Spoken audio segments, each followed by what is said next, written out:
오늘 다시 복음학교의 주제는 제목은 믿음이 약해질 때입니다. 믿음이 약해질 때. 오전에 했던 설교와 이 오후가 잘 연결되어져서 오늘은 특별히 좀 의미가 더한 것 같습니다. 믿음이 약해지는 건 오늘 소연이가 1부부터 굉장히 반응이 좋아요. 오늘 3부까지 제대로 해주면 좋겠어. 믿음이 약해지는 순간은 누구에게나 온다는 거예요. 심지어 믿고 싶지만 믿어지지 않는다고 고백하는 분들도 계시죠. 정말 저 사람은 믿음이 너무 좋아. 저 장로님은, 저 집사님, 권사님은 너무 믿음이 좋은데, 그런데 어느 날 고난이나 실패 앞에서 마구마구 흔들리는 순간이 와요. 오늘 이 본문은 우리에게 그런 믿음이 약해질 때, 우리의 믿음이 의심이 쌓이고 갈등이 찾아올 때, 그럼에도 불구하고 내가 어떻게 하는 것이 정말 복음 앞에 선 삶을 사는 것인가 하는 것을 우리에게 잘 말해줍니다. 여러분, 첫째로 우리가 생각할 것은 우리의 믿음이 약하다고 예수님은 우리를 외면하지 않으신다는 거예요. 자, 23절 한번 보시겠어요? 예수께서 이르시되 할 수 있거든이 무슨 말이냐 이렇게 되어 있어요. 근데 이 말이 어디서 어떻게 나왔느냐 하면 귀신 들린 아이가 있는 아버지가 이제 예수님과 그 제자들이 그 귀신을 내어쫓고 치료해 준다는 이야기를 들은 거예요. 그리고 왔더니 예수님은 안 계시고 제자들만 있는 거예요. 근데 사실 제자들도 크게 놀라지는 않았어요. 왜? 그 전에 귀신을 내어쫓았던 경험이 있고 병든 자를 치유했던 경험이 있으니까 당연히 할 수 있을 거라고 생각하고 이 아이를 고치려고 했는데 고치지를 못한 거예요. 그러니까 이 아버지는 낙심이 되잖아요. 이 제자들이 고쳐줄 수 있는데 왜 못 고쳐주지? 이 제자들은 능력이 부족한가? 그리고 예수님께 자신의 절망스러운 마음을 이야기하고 있는 거예요. 그런데 예수님께서 할 수 있거든. 이 말은 이미 이제 믿음이 꺾인 거잖아요. 그죠? 할 수 있는 줄 알았는데 못하는 거예요. 그래도 아주 작은 믿음이 하나 살아있는데 할 수 있거든. 여보시오, 당신이 진짜 할 수 있거든. 이렇게 이야기하게 된 거예요. 그러니까 믿음이 완전히 무너진 상황에서도 할 수 있거든이라고 질문할 수 있을 만큼의 믿음은 살아있던 거죠. 그런데 이 말에 예수님께서 뭐라고 말씀하시냐면 할 수 있거든이 무슨 말이야. 정신 똑바로 차려. 나는 할 수 있어. 이렇게 말씀하신 게 아니고 오늘 본문에 보니까 할 수 있거든이 무슨 말이냐? 뭐 하는 자에게는? 믿는 자에게는 능히 하지 못할 일이 없다라고 격려하시는 거예요. 그러니까 야단치시는 게 아니라 야, 정신 똑바로 차려. 믿음이 있어야 살아. 믿음이 있어야 회복돼. 믿음이 있어야 치유되는 거야. 정신 바짝 차려. 그렇게 이야기하신 게 아니고 당신은 나에게 할 수 있거든이라고 묻는데 그 할 수 있거든이라는 믿음이 쌓여서 진정한 믿음으로 나오게 되면 능히 하지 못할 일이 없다. 한마디로 할 수 있거든이 할 수 있다로 바뀌는 역사가 일어난다는 거죠. 그러니까 예수님은 이 귀신 들린 아이의 아버지에게 정죄하거나 네 믿음이 왜 그것밖에 안 돼? 꾸짖은 게 아니고 더 깊은 믿음으로 나아오라고 초대하시는 거예요.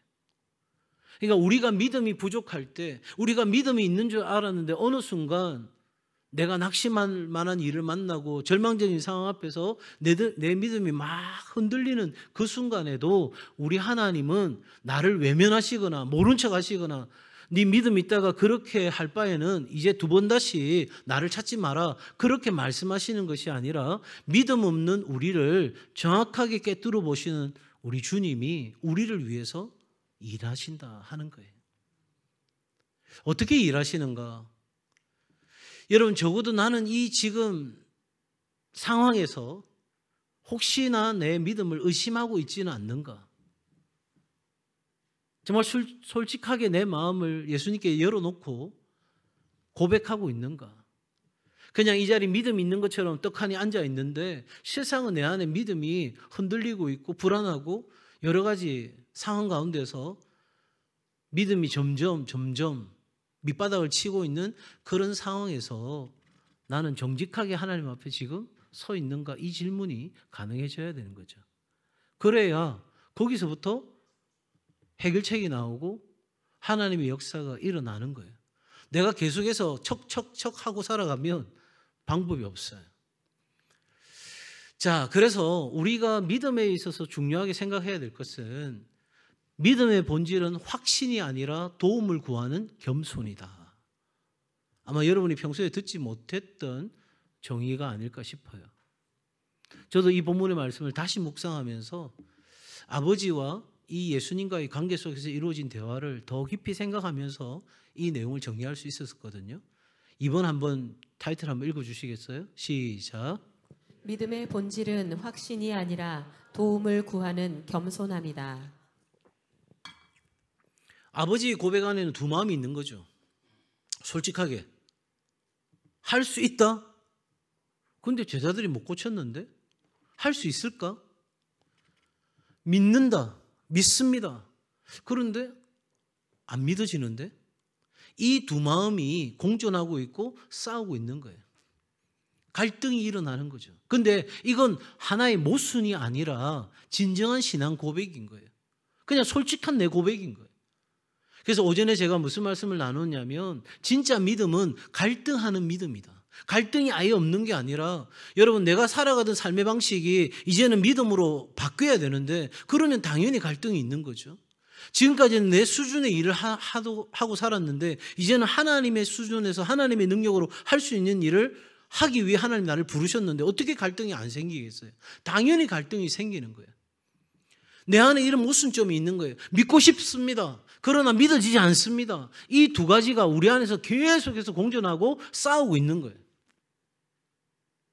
그러므로 내 믿음이 약해졌을 때 우리가 해야 될 가장 첫 번째는 솔직하게 하나님께 도움을 구하는 거예요.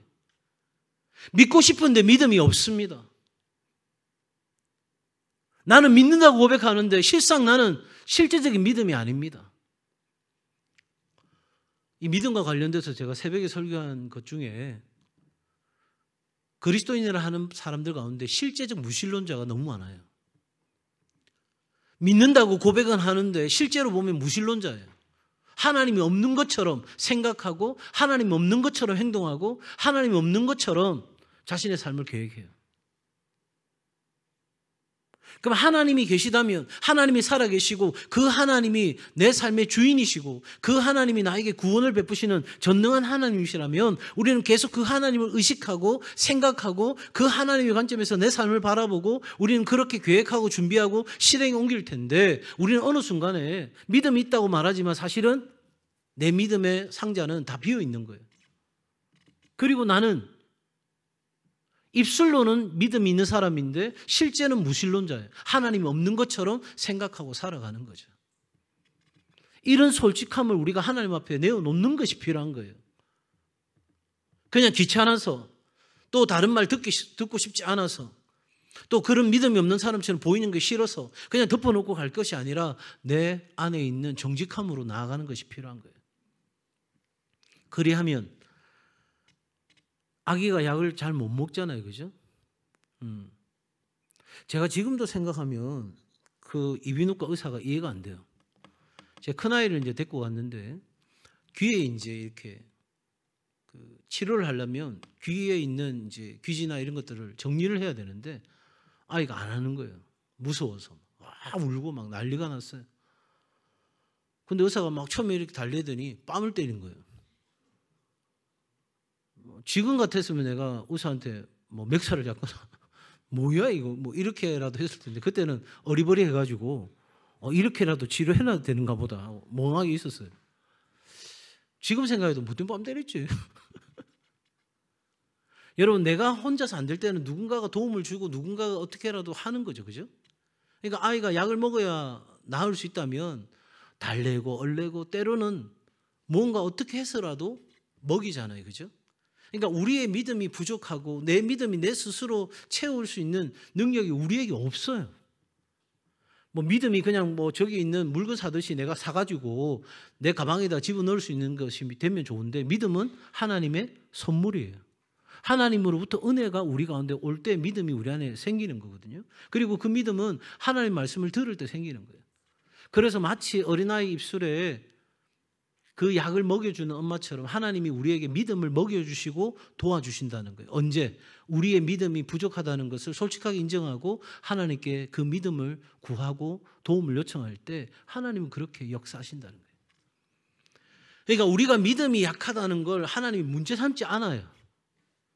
제자들에게도 꾸짖기도 하시고 또 설명하기도 하시고 달래기도 하시고 권면하고 부탁하기도 하시지만, 그러나 저들이 믿음이 작다고 아예 그냥 잘라버린다든지 믿음이 부족하다고 내쳐버린다든지 그런 일이 없어요.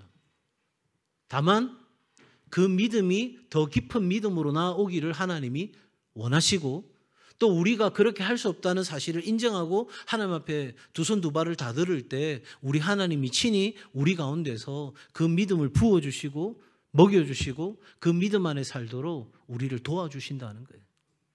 그러기 위해 우리에게 누가 계시냐면 성령님이 계시는 거예요. 그래서 우리가 계속해서 성령님께 도움을 요청해야 되는 거예요. 왜? 인격적이신 분이니까.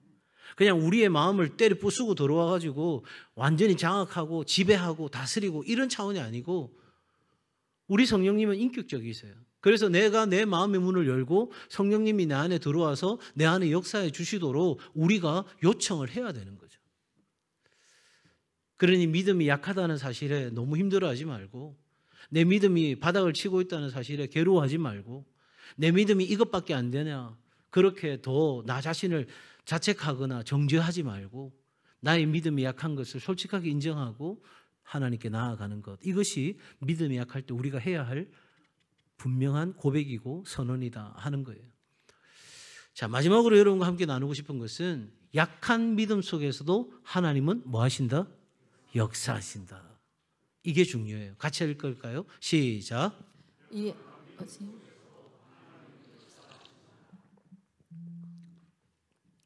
아버지의 믿음은 완벽하지 않아요.